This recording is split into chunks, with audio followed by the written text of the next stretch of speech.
The former East German police was called Volkspolizei, the People's Police. This video is the story of its existence from 1949 till 1990. Coming up.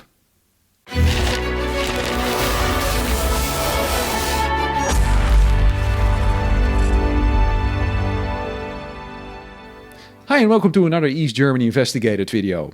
Just like every country, also the GDR, the German Democratic Republic, had a police force. It started after the end of the Second World War in 1945, when the Nazi regime was gone and there was a need to establish a new order. Germany had been divided into three zones, the British, the American and the Soviet zone.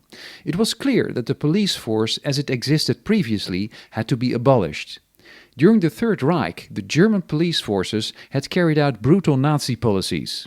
Therefore, in May 1945, the Soviet military administration in Germany announced the formation of a new police force in the Soviet occupation zone. The name Volkspolizei wasn't introduced till 1949.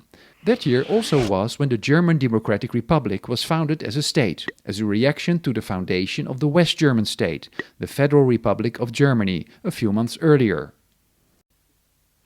The Volkspolizei came under the Ministry of the Interior, the Ministerium des Innern, along with the prison system, Strafvollzug, and the fire brigades, the Feuerwehr.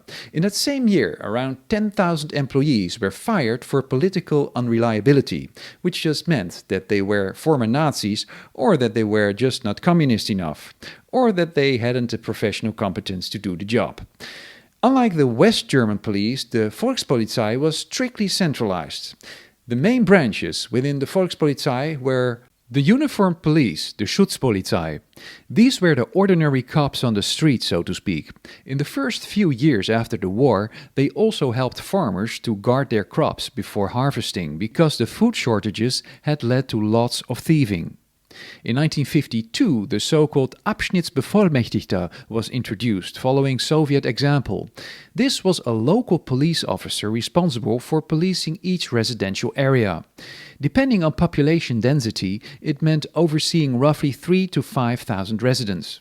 The idea behind the Abschnittsbevollmächtigten was officially to improve collaboration with the public, but it also meant increased surveillance.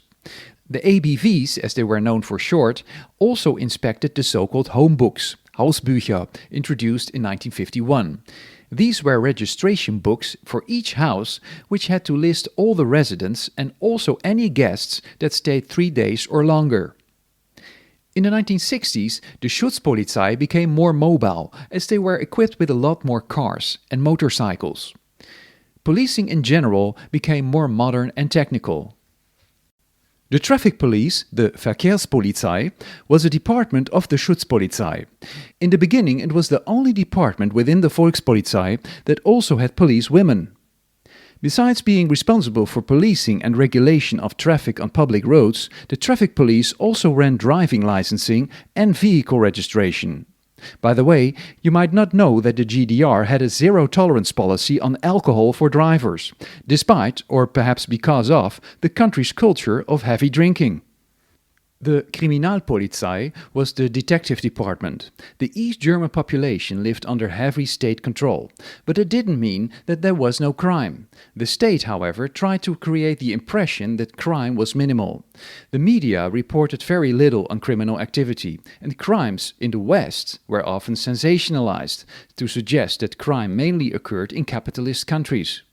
However, crime in the GDR was different from that in Western countries. There was no drug-related crime, simply because the GDR mark was not a convertible currency, so the country was of no interest to the international drugs mafia. Also, you didn't have to be afraid of being mugged when taking a walk after dark. But there was theft and there were murders in the country. But because the GDR was a relatively small country and its borders were more or less closed, the clear-up rate was high. Two additional points about the investigation of crime that may be interesting to know are that in the first years after the war, the police were also tasked with tracking down war criminals.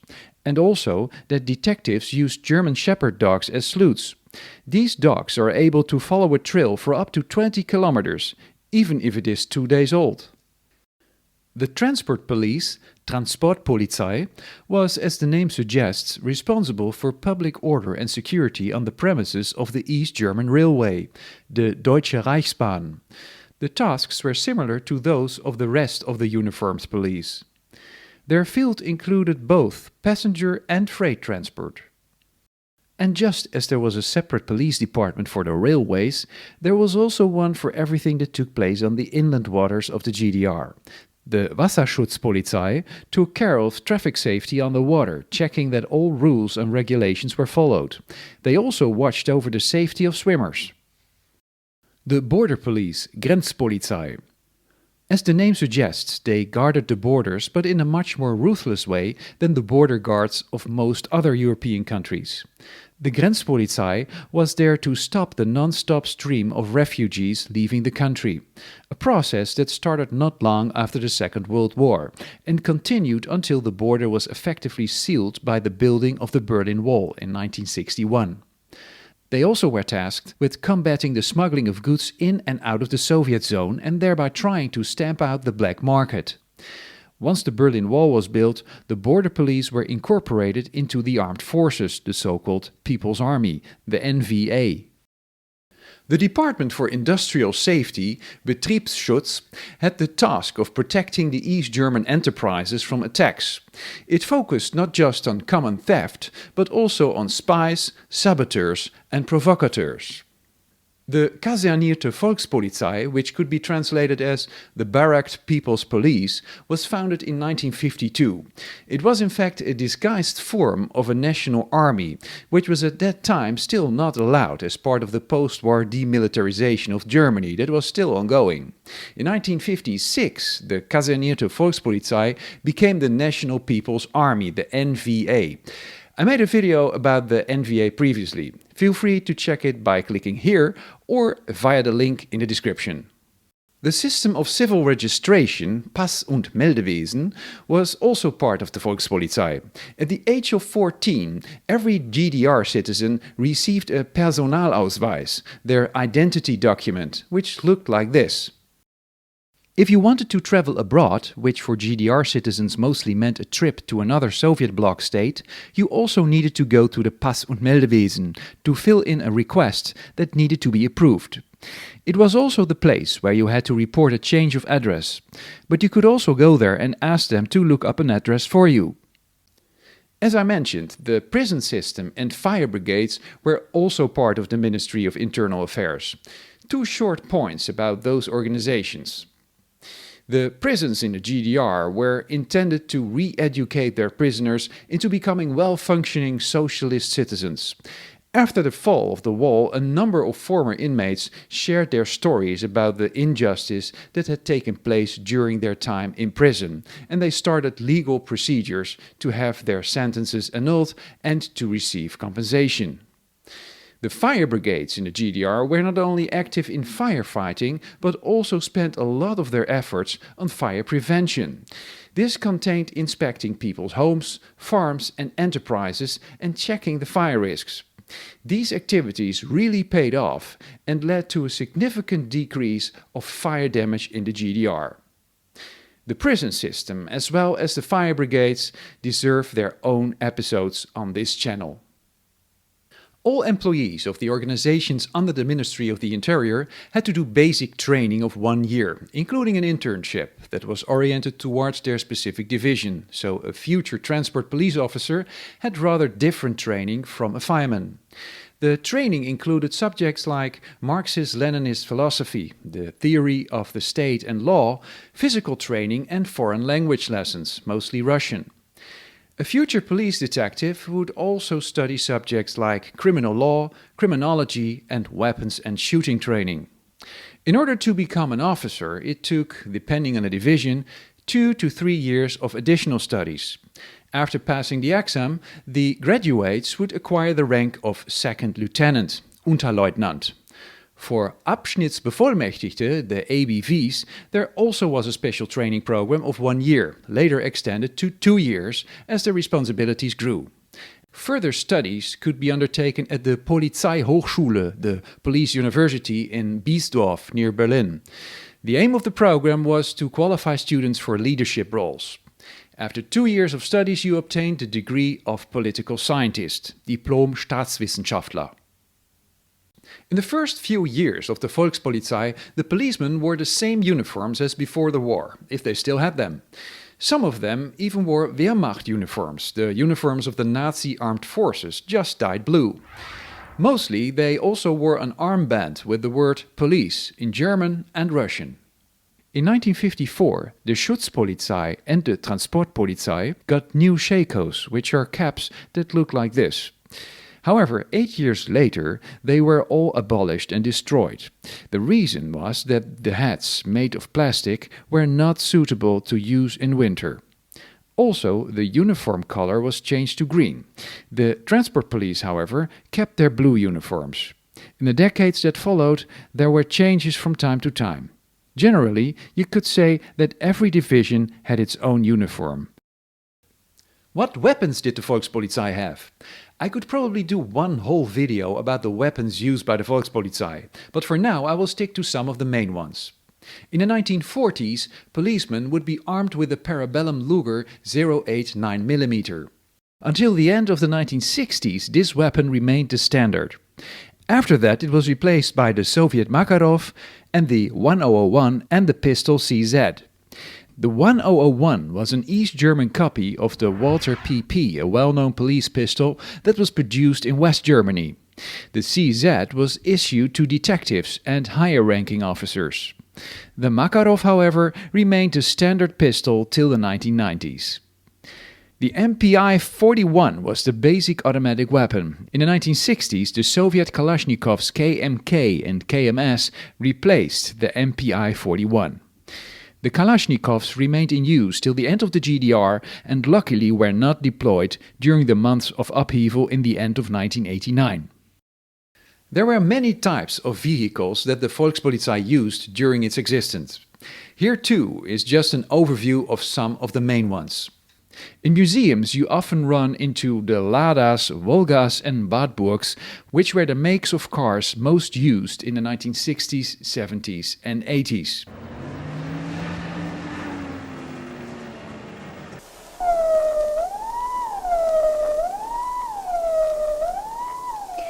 Briefly looking at the motorcycles used by the Volkspolizei, these were all models produced in the GDR.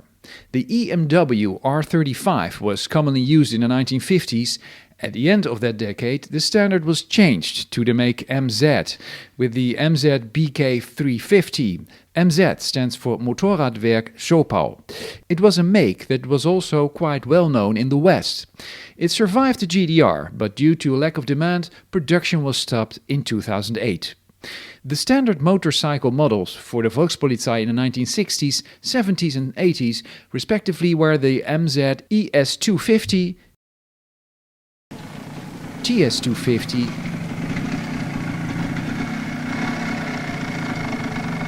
and the ETZ250. The end of the German Democratic Republic in 1990 also meant the end of the Volkspolizei. In December 1989, they abandoned the use of the military ranks in the organization. In June 1990, the GDR emblem was removed from the signage. And on the 3rd of October of that year, the Volkspolizei formally ceased to exist.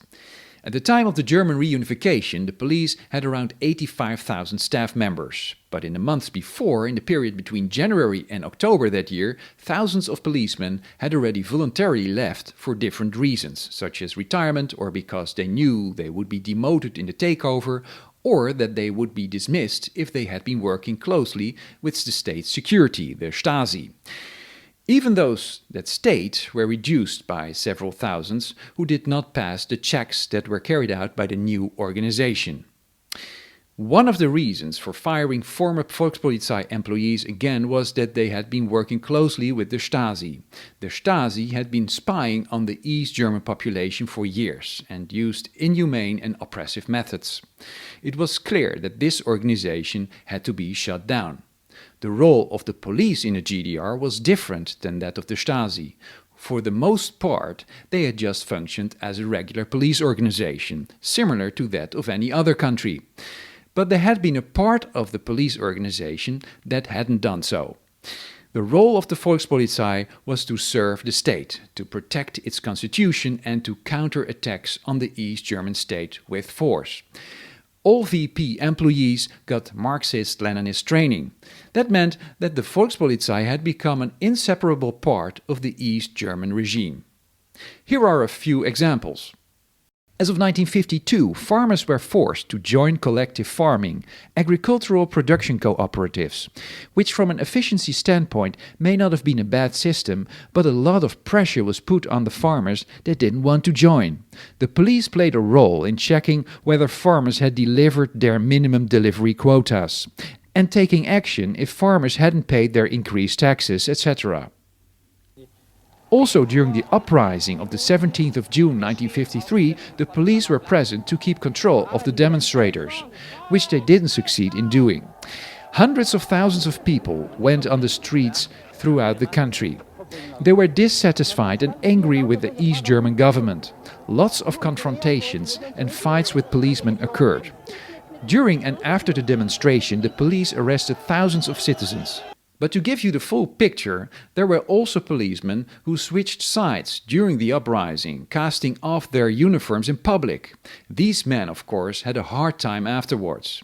In view of the events of the 17th of June, later that year, the police was reorganized and a lot more officers were recruited. In case of any future public unrest, they would be better prepared. And when in August 1961 the Berlin Wall was built, the Volkspolizei were ordered to assist the armed forces. They increased the controls on the borders with West Berlin and closely monitored all road, rail and water transport towards West Germany. The police secured the area during the building of the wall. Last but not least, in 1989, during the big protests, although no shots were fired, there were serious confrontations between the demonstrators and the police. Many cases were reported of people being violently arrested, mistreated and humiliated. Were the Volkspolizei just used by the country's authorities to carry out orders, or were they themselves an active part of the apparatus of repression? This needed to be considered on a case-by-case basis at the beginning of the 1990s. The Volkspolizei had a hard time in the period after the regime collapsed. With the repression of the people suddenly gone, the East Germans didn't know who they had to obey. The police had a hard time establishing that there were still laws in the country. Many people thought that speed limits, wearing a safety belt or sticking to any rule was no longer compulsory. Younger people were particularly rebellious and ready to try the patience of the police. The Volkspolizei was a double-edged sword. On the one hand, it was a professional police force that kept crime rates lower than in the West, but it was also the enforcer of a regime that kept its own people prisoner. Today, its legacy is complex. Some remember the Volkspolizei as a professional police service, others see it as an instrument of repression. But understanding the Volkspolizei helps us understand the GDR itself, a state built on control, ideology and the constant presence of authority. And that's it for today. Thanks for watching, and if you haven't subscribed yet, please help me to grow this channel by doing so. A special thanks to all of you who have donated the super thanks, which is a great way to support this channel even more. Another option is to use the Amazon and booking links that you can often find in the video descriptions and of course also on the website eastgermanyinvestigated.com. Hope to see you in the next one.